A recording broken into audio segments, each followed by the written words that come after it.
Hei, lihat, itu Raja Sulaiman. Subhanallah, Maha Suci Allah. Maha besar Allah yang telah memberikan kemampuan kepada raja kita untuk mengatur angin sehingga ia dapat terbang di angkasa.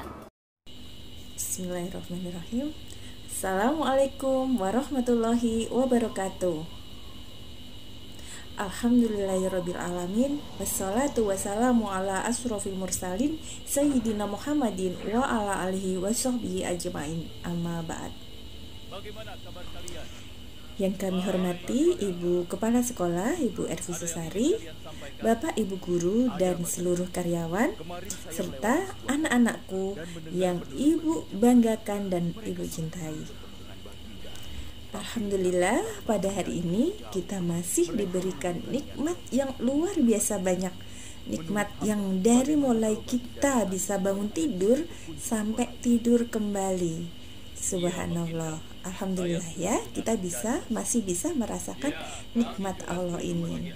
Nah, anak-anakku, kali ini Ibu akan menceritakan kisah Nabi Sulaiman. Kisah Nabi Sulaiman itu bukan cerita dongeng belaka, bukan ya, tapi ini adalah sebuah kenyataan yang sudah tertera dalam Al-Quran dan menginspirasi seluruh dunia. Nah, diantaranya pada Quran Surat An-Naml ayat 17 dan Quran Surat Al-Anbiya ayat 81. Nah, Quran Surat An-Naml ayat 17 bunyinya seperti ini anak-anak. Wa husyiru li Sulaimana junuduhu minal jinni wal insi wat thairi fahum yuzaun. Artinya, dan untuk Sulaiman dikumpulkan bala tentaranya dari jin, manusia, dan burung, lalu mereka berbaris dengan tertib. Nah, kita simak ceritanya ya dalam video berikut.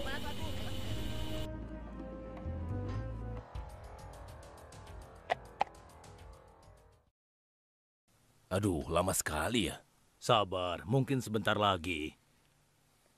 Ada apa, wahai Baginda?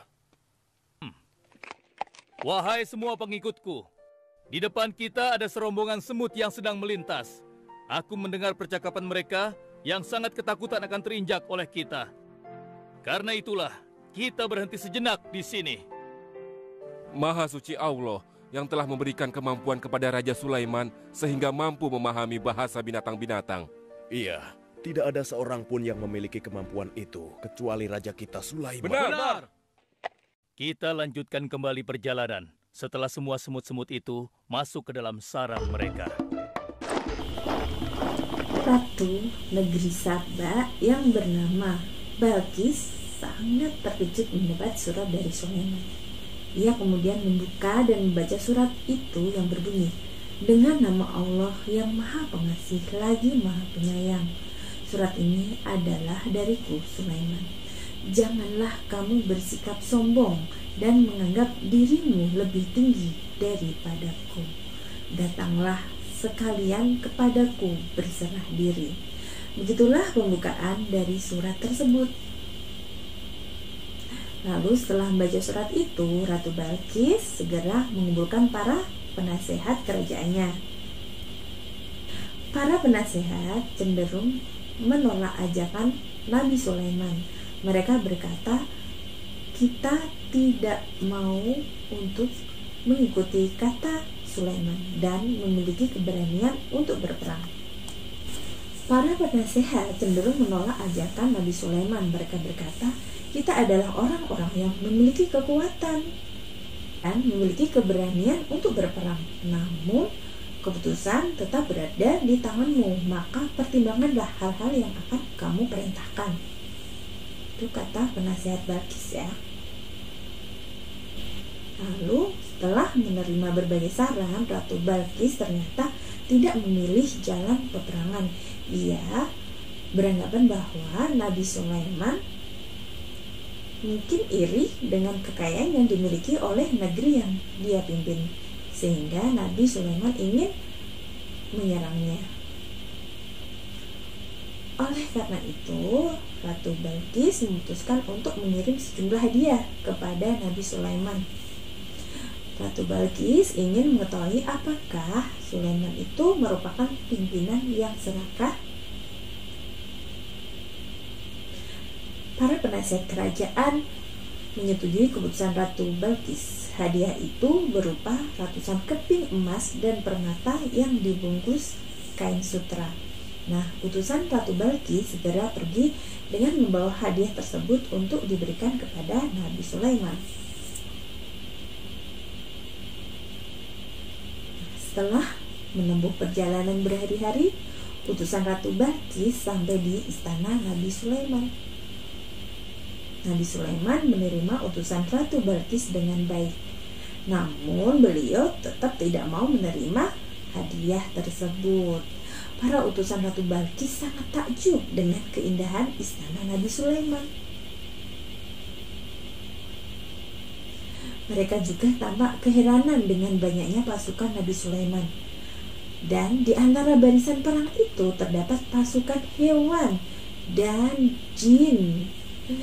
Mereka menyadari betapa kecilnya hadiah yang mereka bawa dibandingkan dengan kekayaan yang dimiliki oleh kerajaan Nabi Sulaiman. Para utusan Ratu Bilqis itu kemudian pulang ke negerinya dengan membawa kembali hadiahnya. Lalu setelah mendengar kabar dari utusannya, Ratu Balkis menjadi terpesona, suka ya, dan bermaksud datang menemui Nabi Sulaiman. Ratu Balkis memutuskan untuk melihat sendiri kerajaan Nabi Sulaiman itu seperti apa sih. Ia dan beberapa pengawalnya kemudian mempersiapkan diri untuk berangkat menuju ke istana Nabi Sulaiman. Mendengar kabar bahwa Ratu Balkis sedang menuju istananya, Nabi Sulaiman segera mempersiapkan penyambutan untuk Ratu Balkis. Maka diperintahkannya para jin untuk mendatangkan singgasana Ratu Balkis secara diam-diam. Ketika sang ratu sedang perjalanan untuk menghadap Nabi Sulaiman. Nah, ketika sang ratu tiba beserta para pengiringnya, Nabi Sulaiman menyambutnya dengan menunjukkan singgasana sang ratu. Nabi Sulaiman berkata, "Seperti inikah singgasanamu?" Lalu Ratu Balkis merasa heran dong, bertanya-tanya dalam hati, bagaimana mungkin singgasananya bisa berada di istana Nabi Sulaiman? Padahal ia yakin bahwa singgasananya itu saat dia berangkat masih berada di istananya.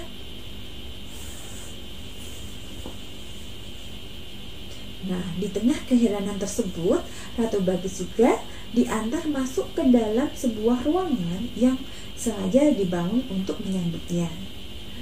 Lantai dan dinding-dindingnya terbuat dari kaca bening yang gemilang. Ratu Balkis mengira bahwa ia sedang berada di atas sebuah kolam air dan ia segera mengangkat kain bajunya agar tidak basah. Nabi Sulaiman berkata kepadanya, "Jangan takut, engkau tidak sedang berada di Selamat atas datang kolam di air. istanaku, Ratu. Silakan." Apa yang kau lihat ini adalah kaca-kaca bening yang menjadi lantai dan dinding ruangan ini. Ratu Ratu tidak Balkis perlu tersipu menyingkapkan malu. pakaian.